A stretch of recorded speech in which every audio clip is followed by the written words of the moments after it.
They really did undersell the value of the special report stream for Project Resolve. We did have some bad news, but overall the scope of what's happening with Project Resolve is huge, with some massive changes players have been screaming for. First, what is Project Resolve? Project Resolve is set to be a huge patch coming sometime in Feb, focusing on stability, the health of the game, and bug fixes, but it is so much more than that. Project Resolve is bringing big changes to gear, weapons, quality of life, PvP, status effects, and the list goes on. Let's start off with the bad news, and I think this is probably the only takeaway some players will have from this. The story DLC that was set for the end of Year 5 Season 2 is being pushed back all the way to 2025. If I had to guess, it's probably early 2025, but that is still a way off.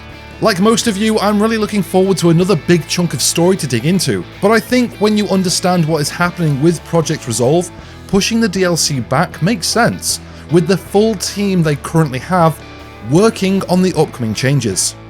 So let's talk about those changes, starting with PvP. I was a massive PvP player in the Division 1.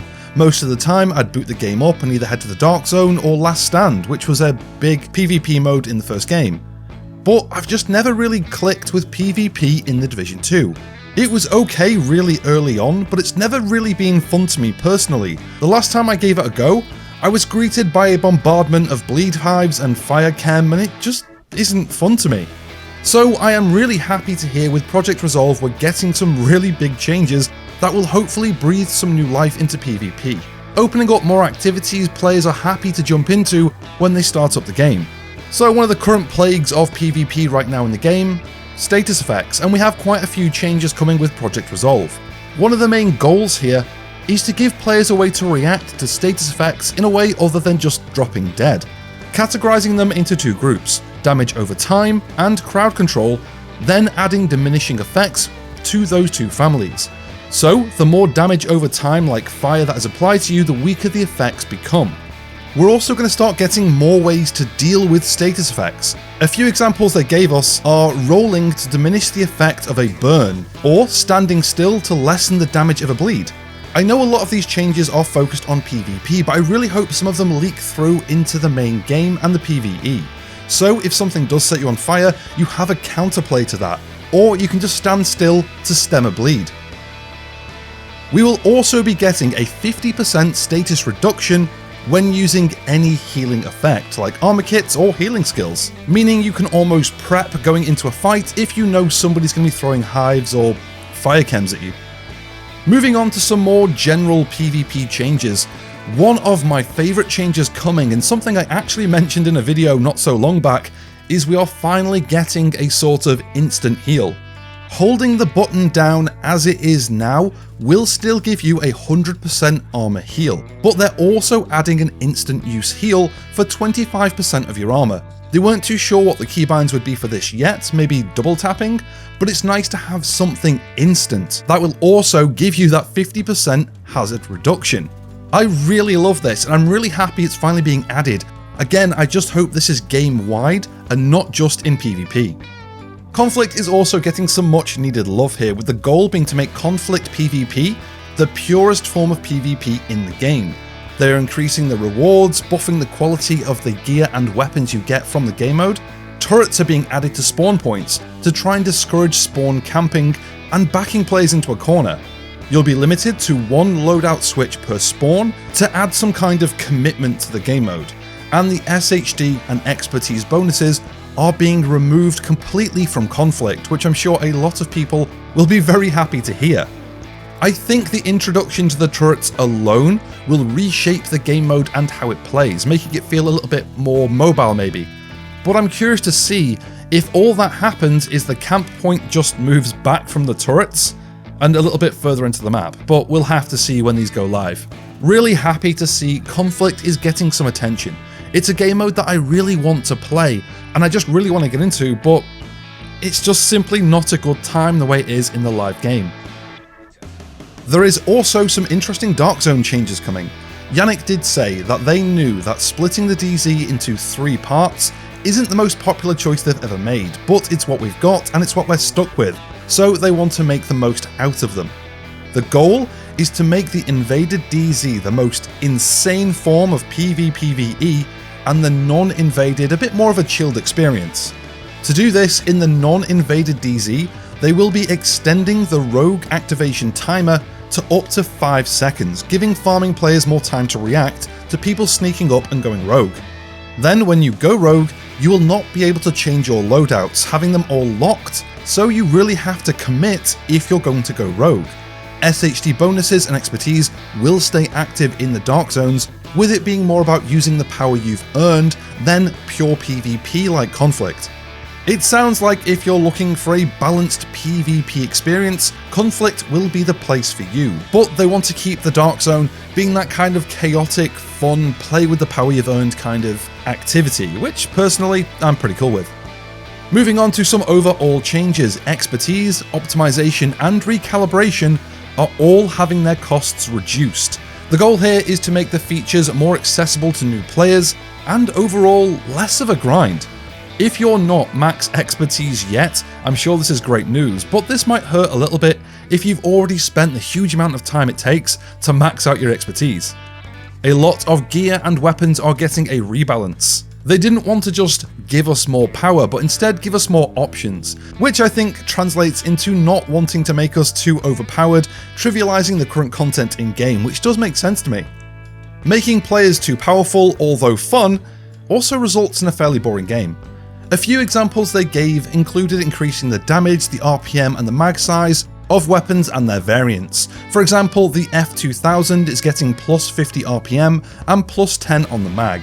The P90 SMG is getting an extra 10% weapon damage, the MDR rifle is getting 10% weapon damage and 20 RPM, and so on. So there is a lot of changes coming. I don't mind this kind of balance too much because there are a lot of guns in game I would love to use, but I just don't, because really there's no point. As the devs have said, this should hopefully give us more options. We have also recently seen in the live game the newer exotics have a re-rollable third attribute, which seemed to go over quite well. So they are rolling that out across all exotics, meaning you can change the third attribute on any exotic weapon you have. Brand sets are also getting some love, with Yannick saying it's actually quite rare to see players using a 3-piece of a brand. So, in most cases, we will be seeing the second and third brand set bonus getting a buff to make them more viable, which I think will make some Ninja Bike builds pretty fun.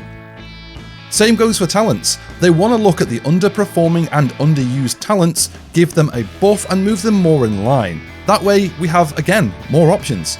There are of course going to be some nerfs, mostly in PvP. For example, the St. Elmo's engine is having its talent changed to only give 50% of the mag back as shock rounds in PvP only. We'll be getting a full list of these changes in the patch notes for the first PTS, so make sure to subscribe so you don't miss my full breakdown of the buffs and nerfs when they're live. Global events are also getting a huge list of changes based on the popularity of Golden Bullet. The goal here is to make them all as fun to play and make you feel as powerful as you do when you play Golden Bullet. We'll see increased damage, increased blast radiuses, stacks gained faster, bigger buffs across all global events, obviously except Golden Bullet. It doesn't look like anything will change dramatically in how they play, but be more rewarding and less punishing, giving you more of a power fantasy when they're live. Here's some great news, the Forgotten projects are also getting some changes, which is honestly great to hear. I know we currently have dailies in-game in different forms, but they're just never really worth doing. And I've always felt like the projects were really underlooked and underutilized, and it should be a place that players look to for something to do. Well, it sounds like that might finally be happening. The goal is to make them more rewarding and worth doing, with new and better rewards like exotic components and exotic caches. There are going to be updates to conditions, with some of them being easier like the PvP and DZ weeklies, and some of them just getting a full overhaul. Really happy about this, fingers crossed that these become something worth playing. Let's talk quality of life, and there is some really good stuff in here too. First, to save us some mod inventory space, skill mods are getting some real big changes. Instead of having multiple mods like we currently do, you will only have one of each mod, and every time you pick a new version up with a better roll, yours will simply be updated until you've maxed it out.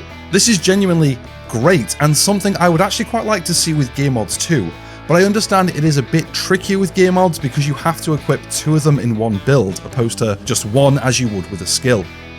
They're finally making changes to the open world loot crates you stumble across, making the loot you get from these scale with your open world difficulty, making exploration more rewarding.